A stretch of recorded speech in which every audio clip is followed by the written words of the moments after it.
Fala pessoal, seja muito bem-vindo a mais um vídeo do canal. No vídeo de hoje eu vou trazer para vocês aqui a CM3, tá? CSN Mineração. Vou trazer para vocês todos os indicadores sobre essa ação aí de segmento de mineração. Vou trazer também um gráfico aí do minério de ferro, tá? Porque é correlacionado à commodity que eles mais vendem, né? E também vou trazer aí a minha visão do que eu acho que deve acontecer aí a respeito aí nesse setor, ok? Lembrando que esse vídeo aqui não é recomendação de investimento, tá? Então esse aqui é mais um estudo que eu vou fazer aqui junto com vocês, né? Mas antes disso, não se esqueça de se inscrever no canal aí e comentar, né, quais ações aí que você mais detém na sua carteira, ok?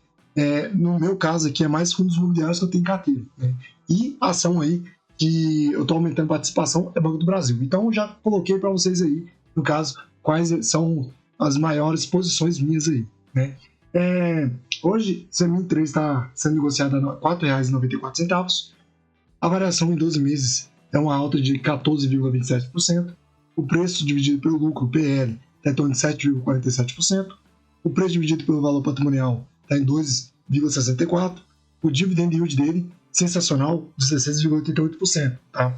Apesar que muitas pessoas podem falar que o preço dividido pelo valor patrimonial está acima, né, sendo cotado acima do valor justo dele, ele ainda tem indicadores aí que apontam que ele já está teoricamente descontado, tá? A única coisa que falta ainda, eu vou trazer para vocês, é o minério de ferro subir, ok? Correlacionado, ok? Então, aqui passando para vocês aqui, ó, rentabilidade descontada da inflação, tá? Rentabilidade real, no primeiro mês ele já está com uma queda de 16,62%, em 3 meses tem uma retração de 7,15%, em um ano tem uma alta de 9%, em 2 anos 20,12%. Então, apesar aí, em um mês e 3 meses está tendo uma queda, tá? E um ano ainda está performando bem, em 2 anos também, tá? Então tem essa divergência aí. Quando a gente olha aqui para alguns indicadores, a gente consegue ver aqui, ó, o PL dela hoje está em 7,47%, já teve aí 6,24%, mas ainda se encontra ainda com o PL bem descontado, tá? E quando a gente olha aqui, ó, a gente tem como acompanhar aqui o payout, né? Está em 83,86%. O payout mete o lucro que a empresa já pagou aos seus acionistas, tá? Então já distribuiu 83% aí, né? A margem líquida dele está em torno de 18,59%, muito bom, tá? A margem bruta está em torno de 57,23%, a margem EBIT 27,32% e a margem EBITDA aí está em torno de 33,53%. Então está tendo boas margens, tá? Isso é muito bom, né? Quando a gente olha aqui, o ROI dela está em torno de 35,3%, tá? Sensacional, né? E o ROIC dele está em torno de 20,47%. Só por esse indicador aqui, também dá para acompanhar que ele está pagando acima da Selic. Aqui, ó, o KGE de receitas em 5 anos está em torno de 7,11%. O KGE de lucros está em torno de uma retração de 2,18%. Significa o que é isso? Significa que ele reportou aí trimestres aí, possivelmente com prejuízo, tá? Quando a gente olha o dividend yield atual, tá? Então, se a empresa mantesse os mesmos lucros, no caso aí, com essa cotação, ele estaria com um dividend yield de 16,88%, tá? Estava com um dividend yield em 2022 de 22,58% e agora está 16,88%. Maior patamar só 2022, mas mesmo assim ele está com melhor yield aí em relação a 3 anos já, tá? Aproximadamente 3 anos com um dividend yield maior aí, só pede para 2022. Quando a gente olha aqui dividendos pagos, ele já pagou 28 centavos por ação, tá? E aqui, ó, se caso fazer um preço aqui mais ou menos médio de 2024 a 2023, pagou 78 centavos em 2023 e no caso que 74 centavos em 2024. Ele pagou 28 centavos, se ele pagar esses 74 centavos em 2025 também, em relação ao valor que está sendo negociado hoje, né, isso seria positivo demais, porque a ação ela está sendo negociada muito, teoricamente, barata, entendeu? Então, ela pagando próximo a R$1, isso aí seria muito benéfico aí para a gente que é acionista da empresa. Então, se caso fosse acontecer da cotação estivesse mais ou menos no valor que está hoje, e pagando esse mesmo valor, então você receberia proporcional atualmente, aí, como está 16,88%, você receberia acima da Selic. Então, olhando uma ação abaixo de R$5, que paga um bom dividend yield, isso seria ótimo, tá? E aqui, ó, passa para vocês aqui já de uma vez que é a respeito do gráfico do minério de ferro, tá? Que se encontra aqui, ó, nas suas mínimas, tá? Então, tá aqui nas suas mínimas, tá vendo? Ele está sendo negociado a 96 dólares e 18 cents, né? E se caso ele voltasse aqui para 140 dólares aqui, ó, ele estaria em relação aí a dezembro de 2023, tá? Voltaria, né? Para dezembro de 2023, mas visando que está no fundo aí, no gráfico, possivelmente pode ser que aconteça dele ter levemente, pelo menos, um repique aqui para cima, tá? Então, a minha visão é de que pode, o minério de ferro, a cotação aqui, tá? Pode acontecer de ter um alívio, né? É o que eu espero, é o que eu acredito que aconteça, tá? Porque, no caso, ele voltando para cima de 100 dólares aí, a empresa possivelmente pode ser que fique mais lucrativa, né? E, no caso, ela distribua mais dividendos, tá? Isso seria positivo para a gente que é acionista da CMI3, né? E voltando aqui, ó, em comparação ela com a Vale, tá? Em PL, ela tá mais descontada, tá? Então tá em torno de 7,47%, enquanto a Vale dá 7,64%.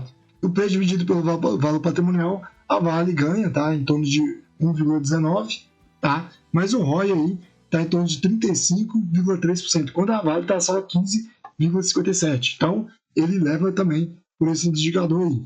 E o dividend yield dele atualmente está em 16,88%, tá? E a margem também ele leva. Então, ele leva aqui 1, 2, 3, 4. Por 4 indicadores aqui apontam que CMI, tanto pela margem líquida, tá? Então, a empresa, margem líquida, para quem não sabe, ela mede quanto a empresa, quanto a receita convertida a lucro da empresa. Então, ela converte 18,59% da margem líquida a lucro. Tá? Então, isso é muito importante, né? Que CMI3 está, no caso, na melhor vantagem em relação à Vale. Tá?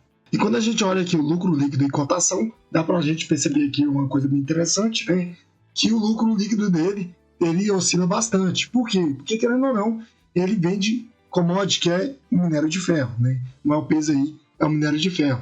E, querendo ou não, depende demais da China. Tá? E a gente sabe que a China não está tão bem, mas ela está fazendo esforços aí para melhorar, né, o setor aí imobiliário, tá? E com isso, querendo ou não, leva muita volatilidade aí para a cotação do minério de ferro e também as empresas que é correlacionada ao minério de ferro, tá? Então, querendo ou não, o seu lucro líquido varia bastante, né? E aqui, ó, por mais que o lucro vem caindo aí, né, o lucro líquido, a cotação ainda performando bem, tá? Teoricamente está performando bem. Mas, ao meu ver, em algum momento os dois devem se encontrar. Ou o lucro líquido cai bastante, ou a cotação ele sobe, acompanhando aí a expectativa de melhora no setor. Tá? É o que eu acredito que deve acontecer em algum momento ao longo de 2025, até final do ano ou ano que vem. É o que eu acredito. Por quê?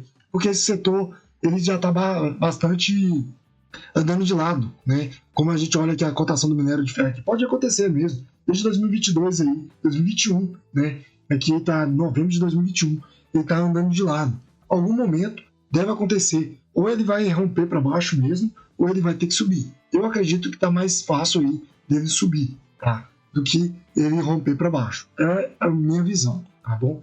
Mas se caso acontecer aí, o lucro líquido vier de cair mais, possivelmente a cotação deve acompanhar isso. Tá? Eu já venho fazendo posição aí na ação, acreditando que vai ter uma melhora nesse setor. Tá? Então, por que eu acredito? Porque, querendo ou não, ao meu ver, a cotação do minério de ferro está andando de lado por muito mais tempo, né? E, ao meu ver, que também tem uma série de fatores aí que pode fazer que o minério de ferro suba, né? E também a CMI3, como no setor já está, para mim, bem descontada, ao meu ver, tá? Eu acredito que a ação vai ter um novo ciclo, tá? Por quê? Porque o minério de ferro, ele anda em ciclos, tá bom? Então, eu teoricamente estaria comprando fundo aqui, se caso ele vier de ter um repique para cima, né? Isso seria muito positivo, mas se ele vier de romper para baixo, eu acredito que uma hora ou outra ele deve retomar a tendência dele de alta. Por quê? Porque, querendo ou não, ele está há bastante tempo. Olha só, se eu pegar aqui o gráfico aqui, ó, puxar aqui mais para trás, ó, tá bastante tempo andando de lado aí, né? E no caso que tem aqui, ó, topos, aqui tem fundos aqui, tá vendo? Ó? Bastante fundos aqui. Então, eu acredito que tá mais fácil para andar aqui mais de lado, tá? Andando em zigue-zague aqui, do que ele romper para baixo. Mas se vier de romper para baixo, eu sei o potencial que tem a Semin 3, tá?